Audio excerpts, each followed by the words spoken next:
hindi lang sa ating kalagitnaan kumilos ang Panginoon, maging sa ating mga puso. Amen? Ito yung dapat na nasahin po ng bawat isa sa atin. Kapag babanggitin natin yung word of God na 2 or 3 gathered together in His name, na siya ay nasa ating kalagitnaan, na wag lang maging kaisipan natin na ang Lord ay narito sa ating kalagitnaan. Ang Lord hindi siya dumadako sa templong ginawa ng tao. Palagay niyo kung pupunta ang Diyos dito, saan siya dadako? Saan siya pupunta? Saan yung lugar na gusto niyang puntahan? Yung place na gusto niyang puntahan? Palagay natin. Siyempre, yung heart natin. Kasi, yan yung gusto ng Panginoon na din makita sa atin. So, bago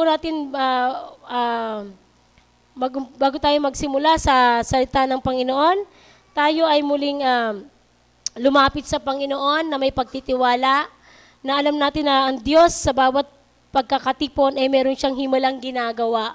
At merong gagawin ng Diyos sa buhay natin ngayong gabi. Purihin ang dakilang Diyos. Ama namin, salamat pagkat tutunghayan po namin ang mensahe mo upang Panginoon maging kalakasan ng aming espiritual na buhay, ng aming pananampalataya. Dalangin po namin, O Diyos, ang iyong kapangyarihan, ang idako mo sa kalagitnaang ito, Panginoon, at patuloy na maghari ka sa aming mga puso, Panginoon.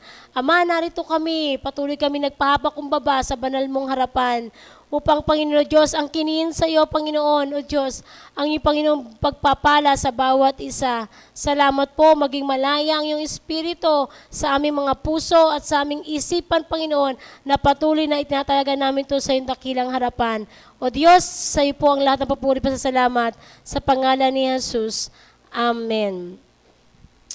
Okay, salamat sa Panginoon. Buksan natin ang ating Biblia sa Hebreo chapter 11, verse 31, kung saan ang talatang ito ay nagpapahayag po ng pananalig sa Diyos ng mga tao mula pa kay Abel, mula pa kay Noe, mula kay Abraham, mula kay Sarah, ito yung mga masasabi natin mga taong sabi nga doon, namuhay na may pananampalataya sa Panginoon, kay Isaac, kay Jacob, kay Moises.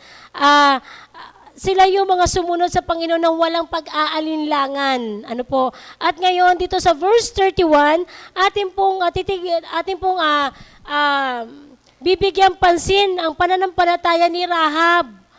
Sino ba si Rahab? Tingnan natin ang Hebreo chapter 11, verse 31. Dahil sa pananalig sa Diyos, si Rahab, ang babaeng maruming pamumuhay, ay hindi napahamak sa kasamaan ng mga ayaw pasakop sa Diyos sapagkat malugod niyang pinatuloy ang mga tiktik. Yan po yung, ito po yung pinapahayag ni Pablo sa Hebreo kung ano yung uri ng pamumuhay ni Rahab. Ang binanggit po diyan kung paano pinakilala ni Apostle Pablo kung sino si Rahab. Sabi doon, isang babaeng may maruming pamumuhay. Kumbaga sa atin ngayon ay hostess. Ano po? Sa ating pong kalagayan ngayon, sa ating panahon ngayon, sila po yung mga babae na iba't iba yung kinakasama. Yan. At sabi dito, hindi po napahamak kasama ng mga ayaw pasakop sa Diyos. Si Rahab ay hindi napahamak kasama ng mga tao na ayaw pasakop sa Diyos sapagkat, ang sabi diyan, malugod niyang pinatuloy ang mga tiktik. Sino ba ito yung mga tiktik? Noong time po na inutusan si Moises na sakupin yung Jericho, ano po, inutusan niya si Josue, doon sa para kubkubin yung bansang Jericho. At meron po siyang inutusang mga dalawang tiktik na pumunta doon para tignan kung ano yung kalalaga, paano sasakupin o kukubkubin yung bansang ito. Tingnan po natin sa Joshua chapter 2, verse 6 to 14. Ito po yung ating pong pagtutuunan ng pansin. Pinakilala sa atin ni Abraham, ni Pablo, ni Pablo kung sino si Rahab. Ano po? At mula dun sa kanyang kalalagayan, tingnan natin kung paano siya naligtas. Ano yung gawa ng kanyang pananampalataya na nagbigay sa kanya ng kaligtasan. At ngayon tayo ay, sabi nga doon, nadako doon sa mensahe na act of faith. Naniniwala ba kayo merong gawa na walang pananampalataya? Hello? Amen. Naniniwala ba tayo na merong act of faith at meron naman false of faith? Tama ba? Merong sabi doon, gawa ng pananampalataya at merong hindi gawa ng pananampalataya. At ito po, ngayong gabi, ipapahayag sa atin ng salita ng Diyos kung ano po ba yung gawa ng may pananampalataya o gawa ng pananampalataya, act of faith, gawa ng pananampalataya. Si Rahab ay isang Kananeo. Sabi po ni Pastor kanina, hindi siya kabilang sa mga tao na pinangakuan ng Diyos o hindi siya kabilang sa lahi ng mga Israelita. Sabi dito sa verse 4 na natin po tunghayan ng salita ng Panginoon, ang sabi diyan, ngunit itinago ni Rahab ang dalawa. At pagkatapos ay ganito ang sinagot, mayroong nga pong mga lalaki na kituloy sa akin, ngunit hindi ko po alam kung taga saan sila. Umalis po sila nang ipinid na ang pintuan ng lungsod bago kumagat ang dilim. Hindi ko na po nausisa kung saan sila paroroon. Ngunit kung hahabulin ninyo agad, ay aabutin ninyo. Sa itaas ng bubong niya, dinala ang 2 tiktik. Ito po yung tinago niya.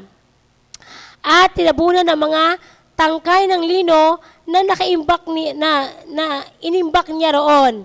Hinabol nga ng mga tauhan ng hari ang 2 tiktik hanggang sa tawirin ang ilog Jordan.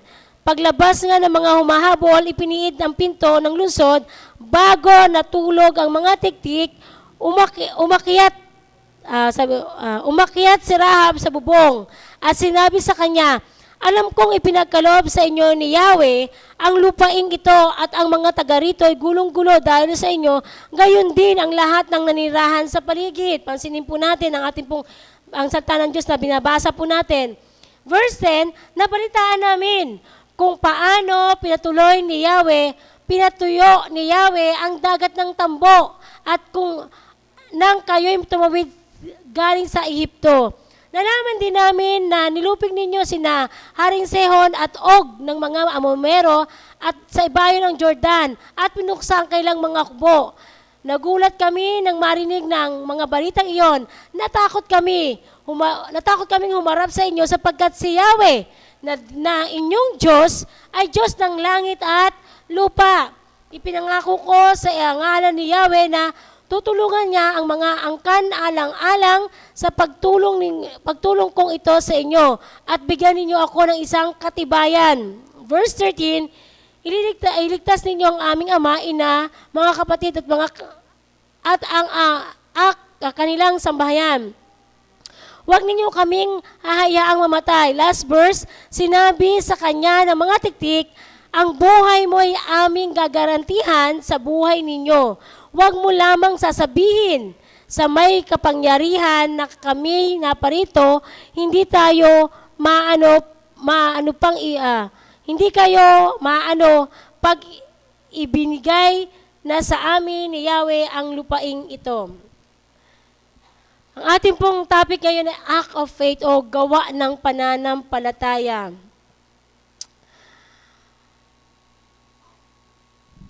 Ano yung di pangkaraniwang ginawa ni Rahab?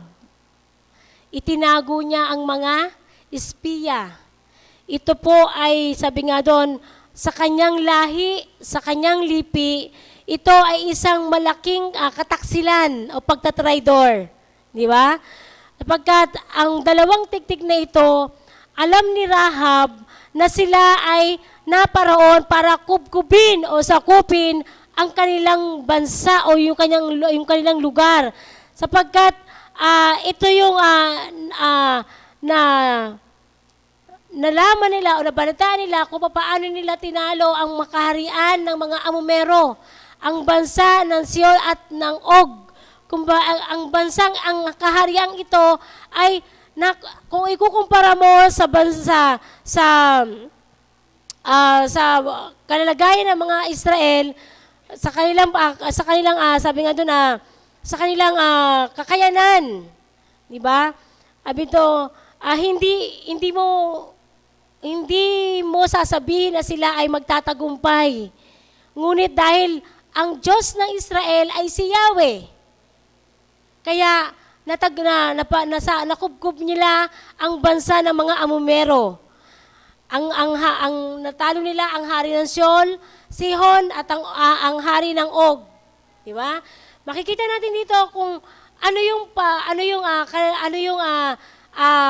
bagay na sabi doon na dahilan na bakit si Rahab ay hindi masasabi natin na ito ay pagtataksil. Pero kung maunawaan natin, yung ginawa ni Rahab ay gawa ng kanyang pananampalataya. Di ba? Yung gawa niya ay gawa ng pananampalataya. Bakit po? Sapagkat dito sabi niya sa verse 10, nabalitaan namin kung paano pinatuyo ni Yahweh ang dagat ng tambo. Di ba? Andun yung kanyang narinig niya yung balita. Kailan ba dumarating ang pananampalataya?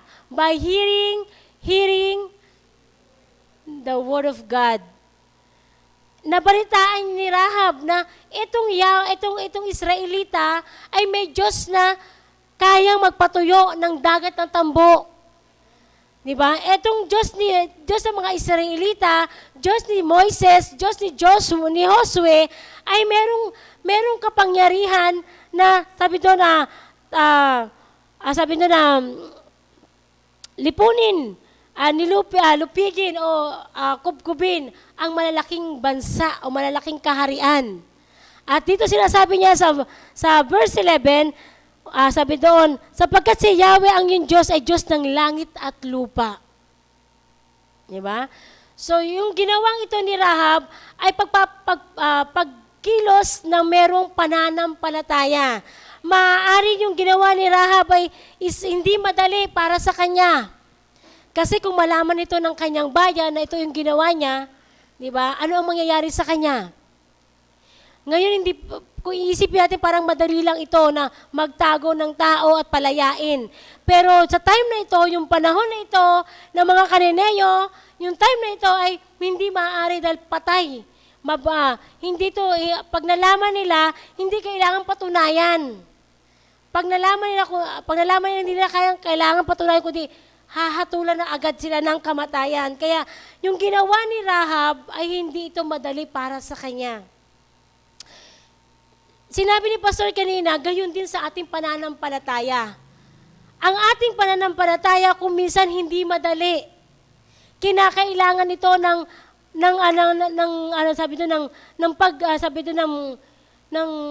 matinding pangahawak o pagkilala sa Panginoong Hesus. Di ba? May mga pagkakataon o sitwasyon ng buhay natin na parang mahirap sabihin na tayo ay nananampalataya o umikilala sa Panginoon, lalo na kung nahahayag sa ating mga buhay, yung talagang hindi mapatotohanan. Di ba? Minsan ganito hindi mapatotohanan ikaw talaga ay kumikilala sa Panginoon sapagkat nalalaman yung kahirapan mo, nalalaman yung kalalagayan ng buhay mo, pero dahil dun sa pagkilala mo sa Panginoon, hindi ka natitinag. Tama ba? Hindi tayo pinanghihinaan. Dahil alam mo na ang Diyos mo ay buhay, dahil alam mo kung sino pinaniniwalaan mo, kaya kung ano man yung kalalagayan mo, at kung ano yung sinasabi sa iyo ng tao, hindi na ito mahalaga para sa iyo.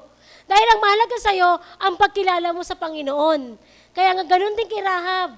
Hindi mahalaga sa kanya kung anong sasapitin niya. Ang mahalaga sa kanya, ang kilala niyang Diyos ng Israel ay gumagawa ng himala. Gumagawa ng mga bagay na hindi pangkaraniwan. At ito yung nasa isipan niya na kanyang pinaniwalaan na kapag ang mga taong ito ay kinubkub ko at tinulungan, di ba? Naroon yung kanyang yung kanyang pagkilos sa kanyang pananampalataya na hindi siya mapapahamak. Di ba? Alam niyo yung John 17, pinagpipray tayo ng Panginoon na hindi tayo mapahamak. Kaya alam, may binanggit siya doon, isang verse na liban na lamang na kung tayo ang hahanap ng ating kapahamakan. Hindi tayo hahayaan ng Diyos mapahamak. Ikaw na nampalataya sa Panginoon, tayo na nampalataya sa Panginoon, hindi ka niya hahayaan mapahamak. Liban na lamang kung ikaw mismo humanap ng kapahamakan mo. So yun, isang act of faith na makikita natin sa ginawa ni Rahab. Sabi nga doon, dahil sa ating pananampalataya, anuman yung ating kalagayan o sitwasyon na ating hinaharap, problema man yan, kahirapan man yan, kaguluhan man yan, alam mong hindi ka matitinag at alam mong hindi ka panghihinaan dahil alam mong merong Diyos na magliligtas sa'yo. Amen? Sabi doon na isang dahilan ito ni Rahab na tulungan dahil kilala niya si Yahweh. Tayo ba kilala natin ang ating Diyos? Kilala natin siya hindi lamang sa nguso. Amen? Hindi lang natin sasabihin na kilala ko ang Diyos. Pero sa time ng problema ka, hindi na. Hindi mo rin sasabihin na kilala mo ang Diyos sa isip. Dahil pag itong isip na ito, sabi nga doon nag-iba. Di ba? Nag-iba yung isip mo. Ngayon, kilala mo ang Diyos. Pag ang isip mo baka maya-maya maiba, baka ano na yung gagawin ko ngayon. So, kagaya ni Rahab, umakto tayo doon sa ating pananampalataya. Gumawa tayo sa ating pananampalataya. Kung tayo nagtitiwala kung kagaya ni Rahab, na naniwala siya na ang Diyos na kanyang tinutulungan ay nagpatuyo ng dagat tambo at sila ay nakatawid. Hindi lang ba sila natuyo, kundi nakatawid pa sila. So, ano yung gusto mong, ano yung sa time na to, ano yung dagat tambo na gusto mong matuyo at matawiran mo? Gayahin mo si Rahab. Yung kanyang pananampalataya, nasa isip niya, nasa puso niya, na ang Diyos na kinikilala ng Israel ay gumagawa ng himala. Di ba? Tawirin natin, kagaya nung naiisip ni Rahab, tinuyo niya sabi nga doon, nabalitaan namin kung paano pinatuyo ni Yahweh ang dagat ng mga tambo nang kayo tumawid galing sa Ehipto. Ano yung sitwasyon mo ngayon? Ano yung kalalagayan mo? Paniwalaan mo na si Yahweh gumagawa ng himala. Patuyuin, di ba? Patuyuin, ano man sitwasyon natin at para tayo ay makadaan. Di ba? Ano lang ibig sabihin, inaalis niya anumang hadlang. Di ba? Inaalis niya yung hadlang para sa atin at tayo ngayon ay sabi nga doon, tayo ay sabi doon, mamuhay na may pananampalataya sa Panginoon. Amen? Amen. Ito yung atin, tingnan natin yung verse 9. Balikan natin yung verse 9. Sabi sa verse 9, at sinabi sa kanya, alam ko. Yan po yung word ni Rahab, ano yung act ng faith niya. Sabi niya, that's yung inangkin na kagad niya. Sabi niya po dito, at sinabi sa kanya, sabi, bago natulog ang mga tiktik, umakyat si Rahab sa bubong. Si Rahab po. At sinabi sa kanila, alam ko na ipagkakaloob sa inyo ni Yahweh ang lupaing ito. Hallelujah. Naunawaan po ba natin, sabi diyan? At sinabi, alam ko na ipagkakaloob sa inyo ni Yahweh ang lupaing ito. Ano yung word ni Rahab? Ano yung kanyang katiyakan? Ano yung kanyang pananampalataya? Para gawin niya ang mga bagay na ito. Ang sabi niya, alam ko. Yung salitang alam ko ay sabi ko, ito yung foundation ng faith niya. Alam ko. Sabi doon, alam ko na ipagkakalob sa inyo ni Yahweh ang lupaing ito. Naroon na hindi niya sinabi na na sinabi niya daw, alam ko na ipagkakaloob. Ipagkakaloob. Hindi niya sinabi na may ipagkakaloob. Hindi niya, ang sinabi niya doon na talagang mangyayari talaga. Andun yung faith niya. Andun yung kanyang pag-asa. Sabi niya, alam ko na ipagkakaloob sa iyo ni Yahweh ang lupaing ito. Diba? At ang mga taga rito, sabi doon, tinan niyo po, gulong-gulo dahil sa inyo, gayon din ang lahat ng nanirahan sa paligid. Tinan yung kalagayan ng mga tao. Tinan yung sitwasyon ng mga tao. Gulong-gulo. Pero si Rahab, ano ang ginagawa niya? Ano yung kino-confess niya? Anong confession of faith niya? Ano yung foundation ng kanyang pananampalataya? Alam ko na ipagkakaloob. Diba? Naroon yung kanyang confession dun sa true faith na pagtitiwala niya sa Panginoon, sa mga paligid niya, litong-lito. Pero siya naroon sabi nga doon, naroon yung kanyang pag-asa na siya ay hindi mapapahamak. Gayon din tayo. Ang sino man nagtitiwala sa Diyos, ang sino man na umaasa sa Panginoon, ay kailanman hindi mapapahamak. Palakpakan natin ang Panginoon. Isa lamang ang kailangan. Alam nyo, yung sinabi ni Rahab, sabi kanina ni Pastor, fresh revelation from God. Sabi doon, kilala niya kasi kung ano yung mga pangako ng Diyos. Alam niya yung mga pangako, gayon din sa atin. Alamin natin yung mga pangako ng Diyos at panghawakan natin ito. Tama? Lagi kong, pag ganito yung patungkol sa revelation ng Lord, lagi ko naaalala ang isang kwento na maaring narinig nyo na patungkol dun sa isang tao na nasa circus na tumatawid sa alambre. Di ba narinig nyo na yung kwento na ito? Na tumatawid sa alambre na sinasabi ng taong ito na ini-encourage niya na gusto niya na yung mga tao ay sabi nga ito, paniwalaan siya.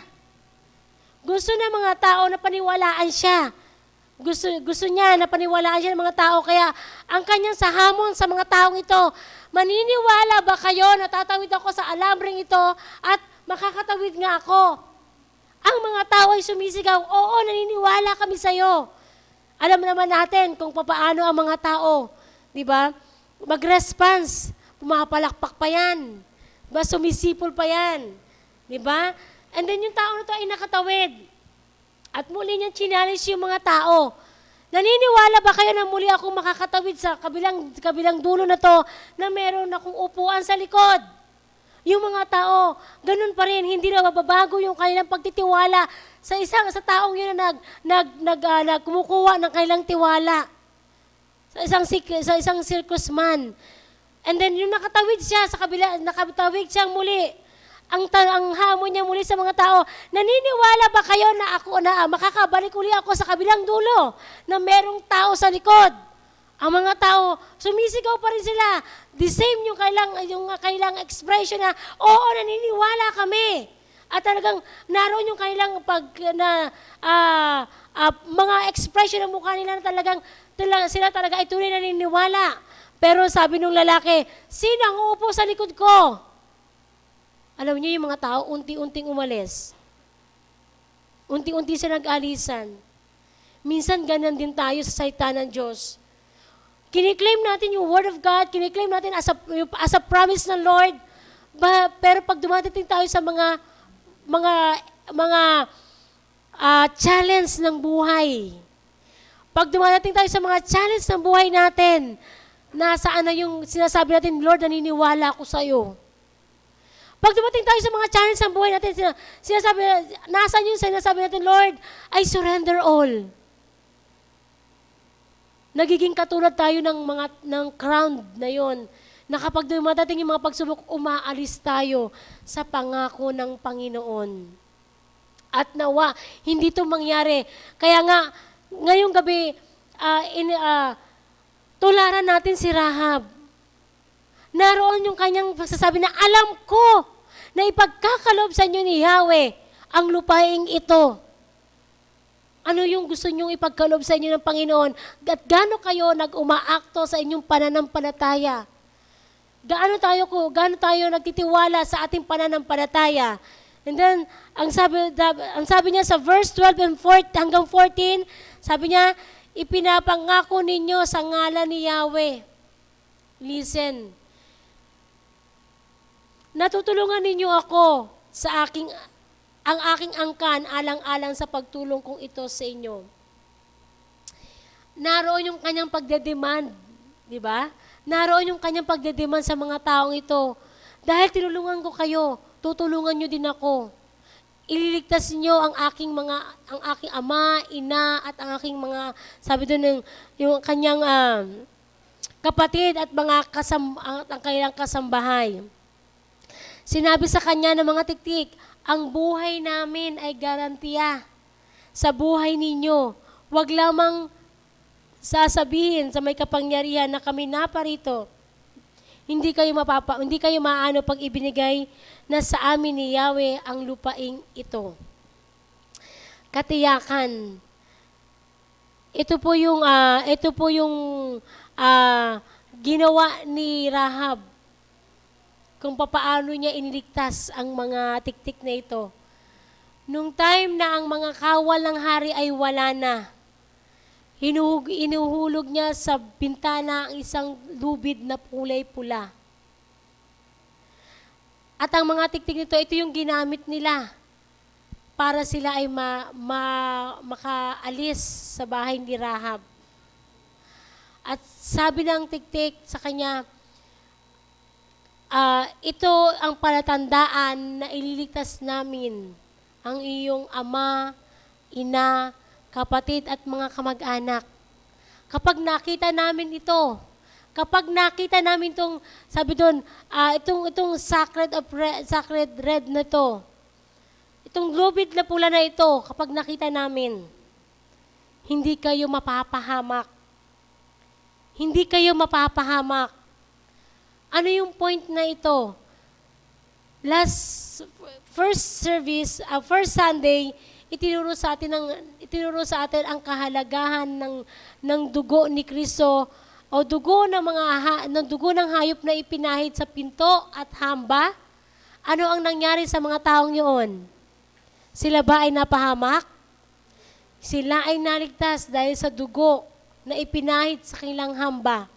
At tayo man ay naligtas dahil sa dugo ni Kristo Jesus. At yung sacred red na yon ay nagpapahayag na kung yun ay palatandaan na ang mga tao sa bahay na yun ay hindi mapapahamak.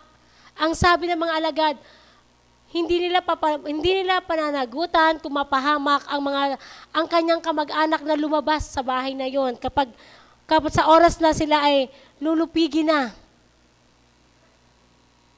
Sila ay lulupigin na.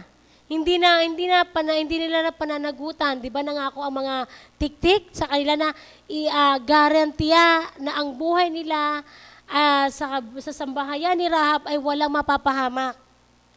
Pero may sinabi ang mga alagad, may sinabi ang mga tiktik, kapag sa oras na kukubkubin na nila ang bayang Jericho, at merong lumabas sa bahay na yon, hindi nila pananagutan.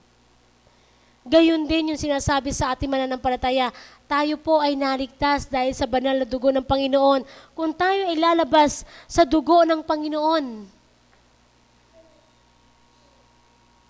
Ano po? Hindi na pananagutan yung ating kapahamakan. Sabi ng Panginoong Hesus sa kanyang prayer, Ama, iniingatan ko sila. Ang lahat ng mga ibinigay mo sa akin, hindi ko hahayaang sila'y mapahamak. Liban na lamang sa taong humanap ng kanyang kapahamakan. Yung ating pananampalataya ang magbibigay sa atin ng katiyakan ng ating kaligtasan. Dahil sa banal na dugo ng Panginoon, naligtas tayo. At dahil sa banal na dugo ng Panginoon, huwag kang lalabas. Huwag kang aalis sa proteksyon na ibinigay sa iyo ng Panginoon. Kung lumabas ka sa proteksyong ito, ikaw na, sabi doon, liban na lamang sa taong humanap ng kanyang kapahamakan. So yung taling ito, ang point ng message na ito, yung salvation of our family. Sabi ni Paul sa isang bantay pinto na kung ito ay nabasa natin sa Book of Acts, yung bantay pinto na inaakala niya na sila Pablo ay nakatakas na at siya ay magpapatiwakal na sinabi ni Pablo sa kanya, huwag mong saktan ang sarili mo, narito kaming lahat. At yung bantay pinto na ito, nakita niya yung pananampalataya, yung Diyos ni Pablo, na sabi doon, naghihimala. Kasi nakita niya na bukas ang pintuang bakal, bukas ang pintuan, at iniisip niya na ang mga bilanggo ay nakatakas na. Sabi sa kanya, sabi ng kawalan sa kay Pablo, paano ako maliligtas? Dahil doon sa sitwasyon na yon, yung bantay pinto na yon, nanampalataya din sa ginawa ni Pablo, sa himalang ginawa ng Diyos sa buhay ni Pablo. Ano sabi ni Pablo? Kung ikaw ay mananampalataya, ang iyong buong sambahayan ay maliligtas. Kung ikaw ay mananampalataya, kung ikaw ay gagawa sa pananampalataya mo, ang sabi ng Biblia, ang buo mong pamilya ay maliligtas. Liban na lamang kung hahanapin ninyo ang sarili ninyong kapahamakan. Salvation, sabi ng Panginoon, I am the way, the truth, and the life. No one goes to the Father except by me. Siya yung daan, siya yung katotohanan, siya yung buhay. Walang makakabaroon sa Ama, kundi sa pamamagitan niya. Kaya nga, si Rahab ay naligtas dahil sa dugo ng Panginoon.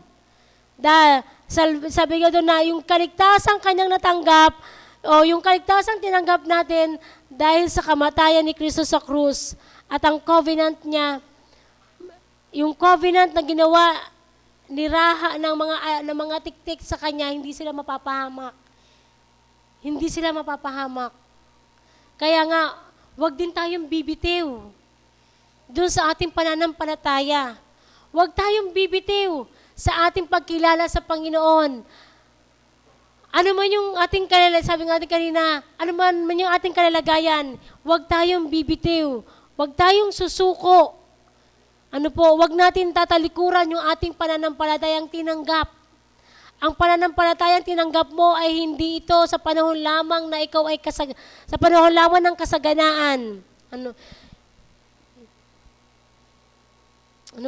Hindi lang sa panahon ng kasiyahan, kundi sa lahat ng panahon. Tularan natin si Rahab, na mula sa kanyang maruming pamumuhay, dahil sa pagkilala niya sa Panginoon, nagkaroon siya ng bagong buhay. Nagkaroon siya ng isang bagong buhay na mula doon sa kanyang dating patotot, dating maruming babae, nakilala niya ang Panginoon, sumunod siya sa Panginoon. Kaya naman, natanggap niya ang kaligtasan.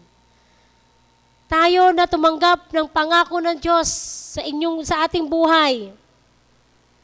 Sabi doon na keepin natin ito, sabi doon na pahalagahan natin ito. At wag tayong bibitiw. Sabi nga doon, humakbang sa ating pananampalataya, gumawa sa ating pananampalatayang tinanggap natin sa Panginoon. Kailangan natin na ingatan ang salita ng Panginoon, ang katotohanan. At sabi doon, panghawakan ninyo ang katotohanan na ibinigay sa atin ng Panginoon, at huwag tayo magko-compromise doon sa salita ng Panginoon. No compromise. Huwag tayong magko-compromise. Huwag tayong gagawa ng alam nating mali sa harapan ng Panginoon. Kasi pag ginawa natin yon, mistulang tayong lumabas sa bahay na yon. Pag nag-compromise tayo, tayo ay lumalabas sa proteksyon ng Panginoon.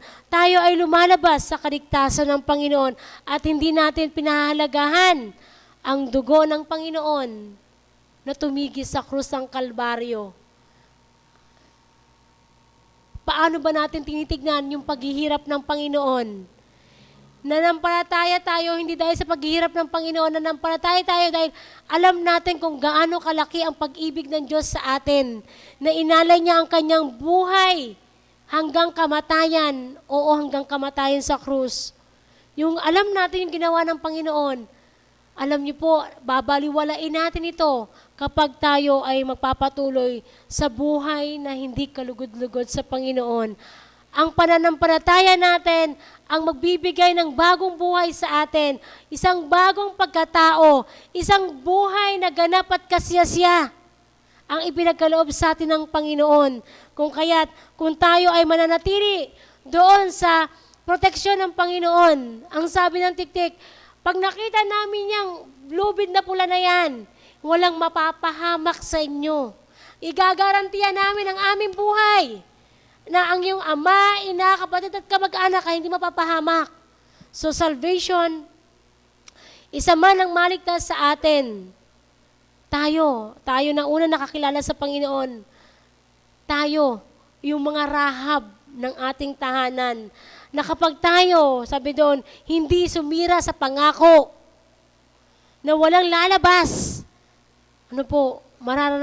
katiyakan na walang mapapahamak sa ating buong sambahayan. Aktuhin natin yung pananampalatayang ito bilang sabi yung pagkilala. Ngayon, lalapit tayo sa Panginoon. Maaari yung ama mo, ina mo ay hindi paligtas. Maaari yung mga kapatid mo ay hindi paligtas. I-claim natin yung promise ng Lord na isa man makakilala sa buong sambahayan, ligtas na.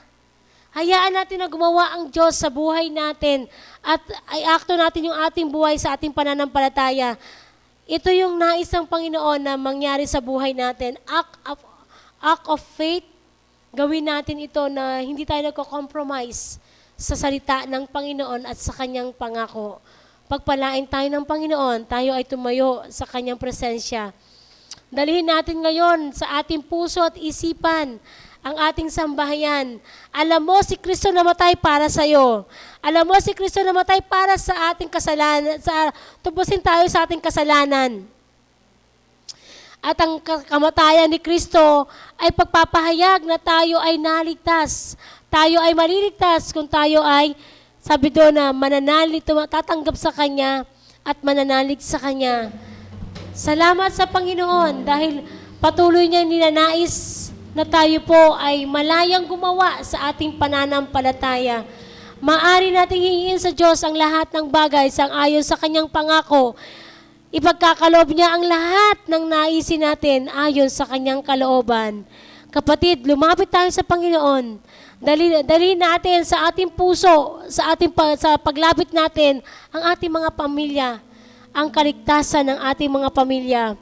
Kaligtasan nila na sana tayo ay halimbawa ni Rahab na gumagawa sa pananampalataya. Ikaw mismo magsasabi sa Panginoon, Lord, ayaw ko mapahamak ang aking ama. Lord, ayaw ko mapahamak ang aking ina. Ito yung pwede mo sabihin sa Panginoon, Lord, dahil ako nakakilala sa iyo. Kagaya ni Rahab, sinabi niya na hiningi niya yung tulong ng 2 tiktik na walang mapahamak sa kanya. Ito rin sabihin mo sa Panginoon, Panginoon, na nakakilala ko sa iyo, ayaw ko mapahamak ang aking ina, ayaw ko mapahamak ang aking ama, ayaw ko mapahamak ang aking mga kapatid, ayaw ko mapahamak ang aking mga kamahal sa buhay.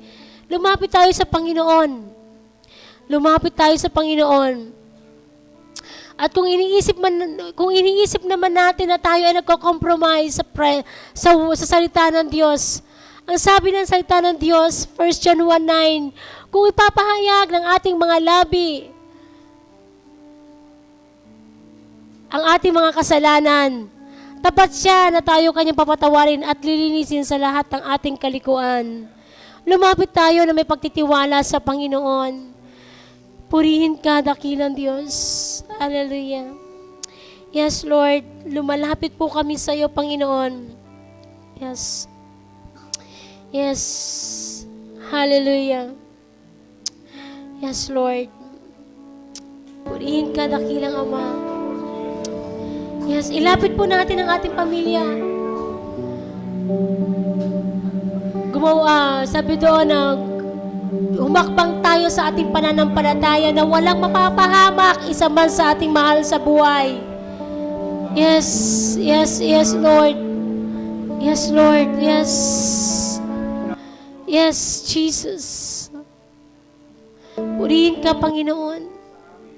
Walang mapapahamak sa aking mahal sa buhay, Panginoon. Sapagkat ang kaligtasan ay dumating sa aming buhay, Panginoon. Gaya, Panginoon, ang sinabi mo kay Sakeo, lahi ni Abraham ang taong ito. Kung kaya't ang kaligtasan ay dumating ngayon sa kanyang tahanan. Panginoon, bayaan mo, O Diyos, to our confession, Lord God,